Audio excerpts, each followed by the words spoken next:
Bonjour les scorpions, bienvenue pour votre horoscope de l'année 2015. Je suis très heureuse de vous accueillir pour partager avec vous les énergies qui vont vous accompagner tout au long de cette nouvelle année qui démarre, qui arrive et dont on sent déjà tous les effets.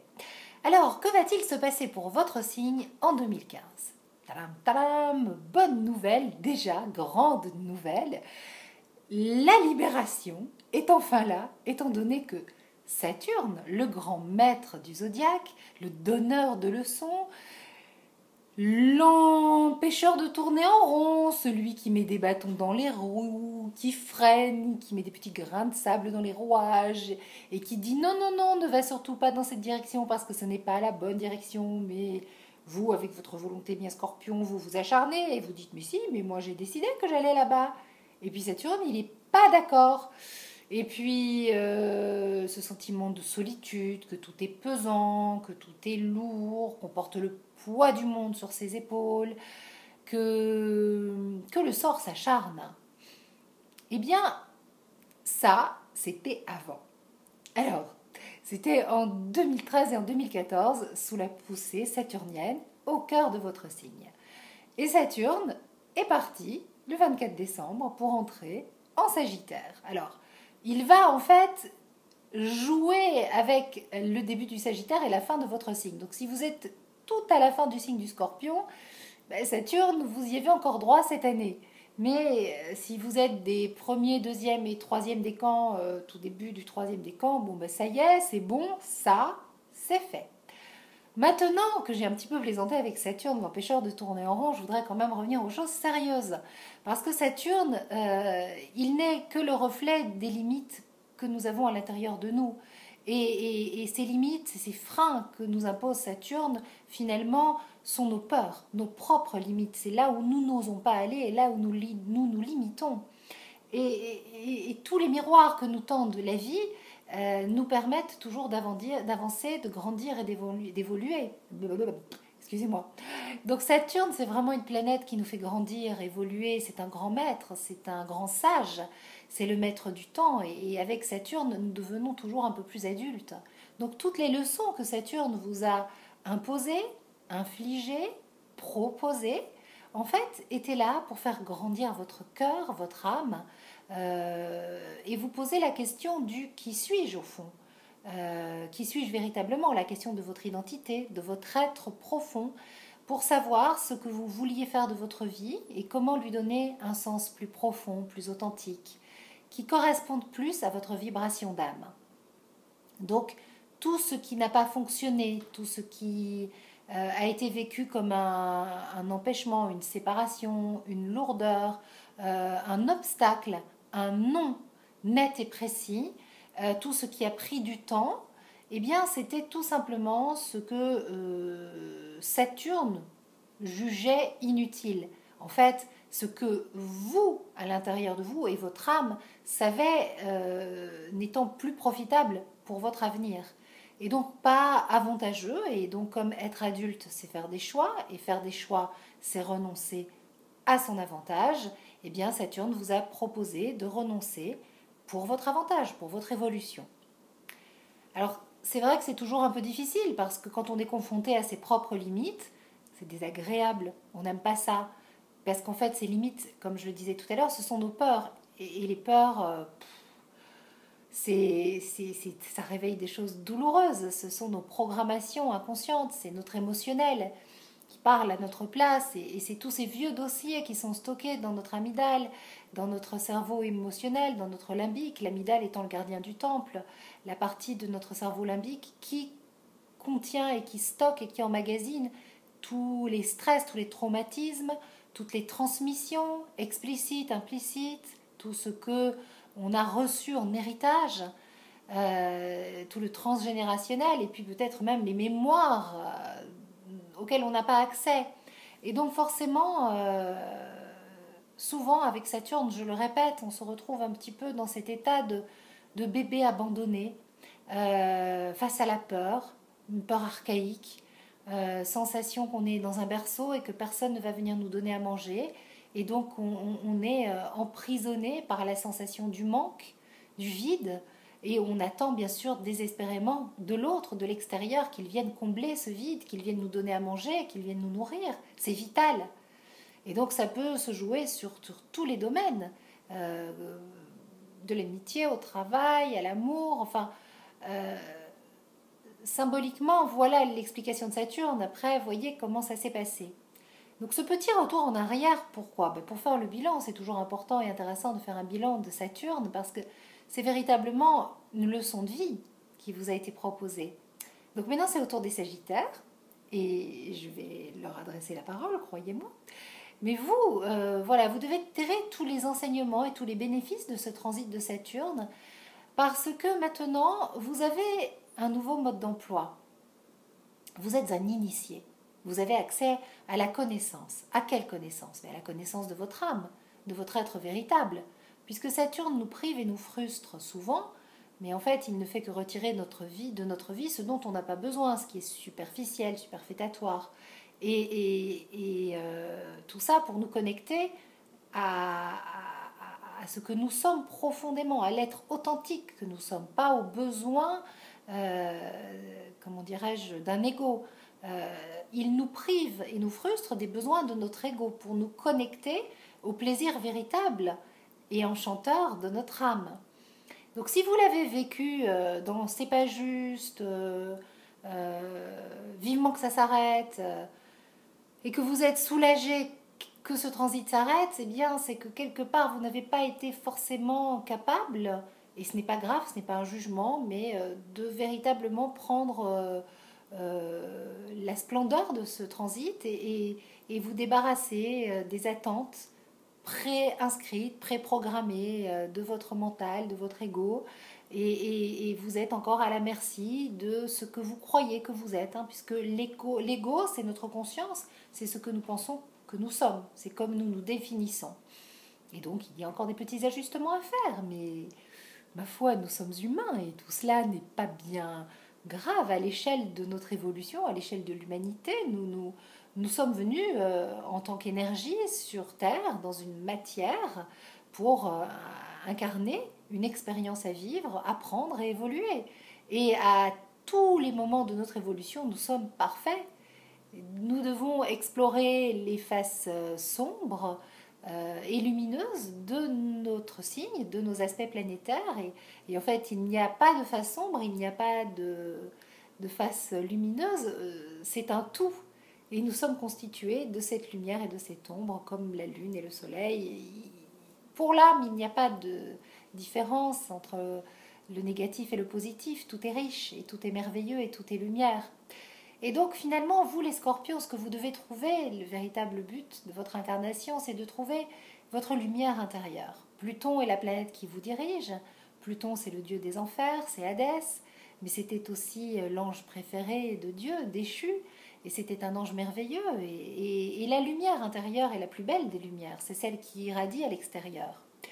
Donc 2015 est une année où vous avez la possibilité, avec la connaissance, avec les apprentissages et les transmissions de Saturne, avec votre vérité intérieure, mais de trouver votre lumière et de la révéler à l'extérieur.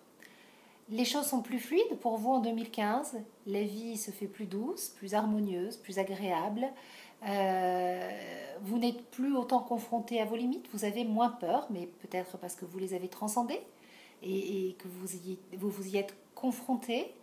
Et aujourd'hui, plus fort et plus forte de ce long passage saturnien, eh bien, vous pouvez vous donner les moyens de vivre pleinement votre vie, vos rêves et d'y accéder. Comment? Eh bien, tout simplement en travaillant sur vos émotions et vos pensées. Acquérir la maîtrise de nos émotions et la maîtrise de nos pensées, c'est le but de toute démarche spirituelle. Et cette maîtrise qui va passer par le cœur, c'est une maîtrise que vous allez développer au quotidien, une discipline de vie en choisissant volontairement avec la volonté dont vous êtes capable, parce que vous êtes un signe volontaire. Hein, l'animal totem qui vous représente, c'est l'aigle. C'est le roi des oiseaux. Il va très haut dans le ciel et il regarde le soleil en face. Vous aussi, vous savez faire ça. Vous avez ce pouvoir, vous avez cette conscience. Quel être merveilleux et quel signe authentique vous êtes, le plus passionnant, je trouve, du zodiaque, parce que le plus instinctif et le plus lucide, percutant, pénétrant, avec votre conscience supérieure, vous pouvez faire des choix éclairés, de nourrir des pensées et des émotions lumineuses et non sombres. Certes, vous avez une forme d'angoisse de vivre, très scorpion, qui vous pousse à vouloir côtoyer de près la mort. Parce que la mort, c'est quelque chose qui vous intrigue, qui vous fascine, qui vous fait peur selon votre thème, votre niveau de conscience, votre degré d'acceptation, de résistance. Mais toujours est-il que quand on est scorpion, on est un petit peu entouré par ces énergies de mort. Alors mort, ça peut s'entendre de plusieurs façons. Pour moi, la mort, c'est une métamorphose, c'est mourir et renaître. Hein. C'est le symbolisme de la planète Pluton, votre planète. Moi, ce que je voudrais vous dire par rapport à ça, parce que c'est un sujet très, très délicat et qui dépend beaucoup aussi de votre histoire personnelle, tant qu'on est dans un combat contre la mort, on ne profite pas du temps de vie qui nous est donné. Et la pulsion de vie et naître à la vie, c'est aller vers la mort. Et il faut avoir conscience de sa mortalité pour pouvoir profiter de son temps de vie. Donc, si vous avez fait de la mort votre meilleur ennemi, pour mieux l'apprivoiser, c'est que vous en avez peur, parce qu'on fait en sorte d'avoir au plus près de soi ce qui nous fait le plus peur, pour en avoir le contrôle et la maîtrise. Et là où il y a du contrôle et de la maîtrise, il n'y a pas de vie, il n'y a pas de lâcher-prise, il n'y a pas d'air qui circule. Et 2015 est une année où l'air circule énormément.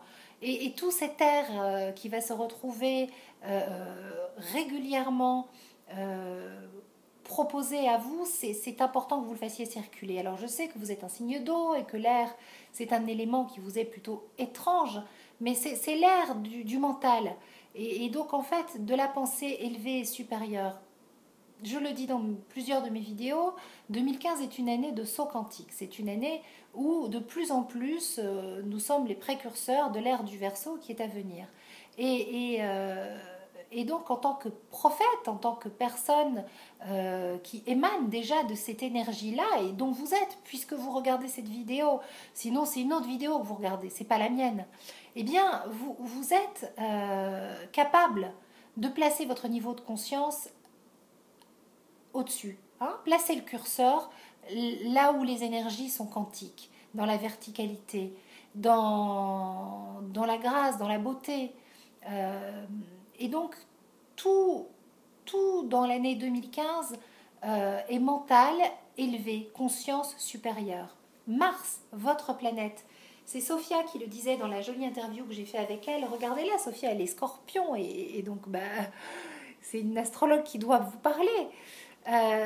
Sophia disait que Mars, dans l'astro-interview que j'ai fait d'elle sur les énergies de l'année 2015, elle disait que Mars, votre planète, qui est la première planète maîtrisant votre Soleil, vous avez Mars et Pluton comme maître et comme gouverneur. Eh bien ce Mars, il démarre l'année en Verseau, signe d'air, et le termine en Balance, autre signe d'air. Et puis il va y avoir 3 rétrogradations de Mercure, le mental, la planète du mental dans les signes d'air. Bon, de l'air, voilà. Et l'eau, c'est la vie, mais l'air, c'est aussi une respiration. Et c'est important. C'est le souffle de la vie, le souffle de l'expiration et de l'inspiration, l'énergie. Et au moment où on inspire et on crie, et au moment où on meurt, on souffle une dernière fois. Et donc il faut vraiment faire circuler l'énergie librement dans cette incarnation pour profiter du temps de vie qui vous est donné. C'est vraiment le message le plus puissant, je pense, que je peux vous faire, que je voudrais vous faire passer, qui me semble très important. Euh, voilà, 2015 est une année où vous pouvez mordre la vie à pleines dents, profiter pleinement, sereinement, où vous pouvez accueillir euh, la beauté de l'existence, où vous pouvez faire des visualisations conscientes et positives de ce que vous souhaitez. Et ne soyez pas caustique ou méfiant ou un petit peu, comment dirais-je, sceptique, hein, avec votre mental très scorpion qui se méfie, qui a encore enregistré que la vie ne fait pas de cadeaux, que l'amour ça fait souffrir, que les histoires d'amour ça finit toujours mal. Vous savez, ce côté un petit peu oui, corrosif que vous avez des fois, cet humour caustique que vous pouvez avoir, qui est super pour transcender des situations douloureuses, mais qui n'est pas à entretenir comme une croyance et comme une valeur, et comme l'existence c'est comme ça. Non, parce que c'est pas ça, et vous le savez bien en plus, donc donnez-vous les vraiment, mais vraiment, vraiment les moyens d'être heureux, sachant que bien sûr la vie est une succession de bonheur et de malheur, mais on ne peut pas tout contrôler. L'inévitable, on n'a pas sa maîtrise, on n'a pas la maîtrise de ça non plus. Donc, il faut calmer vos angoisses, hein. Vos angoisses de scorpion, elles vous desservent. Elles ne sont pas vos guides. Vous avez un guide éclairé, euh, c'est cette profondeur, cette connaissance de l'âme, cette psychologie innée, cet instinct. Tout ça, ce sont vos guides. Mais tournez toutes ces énergies vers la lumière. Hein, ne choisissez pas le plan basique, le plan primaire, le plan ésotérique astral du pouvoir, où on essaye de deviner son avenir pour mieux en avoir le contrôle et connaître la date de sa mort. Tout ça, ça ne sert à rien. Branchez-vous et branchez vos neurones bien plus haut, comme le roi des oiseaux. Voilà, pour regarder le soleil en face, sans être ébloui, mais en toute lucidité. Voilà les scorpions, j'espère que cet horoscope vous aura parlé, vous aura conquis, vous aura séduit et convaincu surtout. Je vous souhaite une très belle année 2015. Je vous invite à vous connecter sur Astroéthique pour commander votre almanach de l'année 2015. Enfin non, votre almanach des énergies du mois de janvier. C'est une co-création que j'ai fait avec Denise et qui est en ligne et en vente sur mon site pour 9 euros. Écoutez, vous y avez tout, les prévisions pour 2015 pour votre signe, comment faire pour votre signe pour vous brancher, vous connecter aux énergies de janvier. Celles-ci sont décrites. Denise et moi, on a longuement parlé, partagé, travaillé, réfléchi et médité sur ce que nous proposait ce mois de janvier.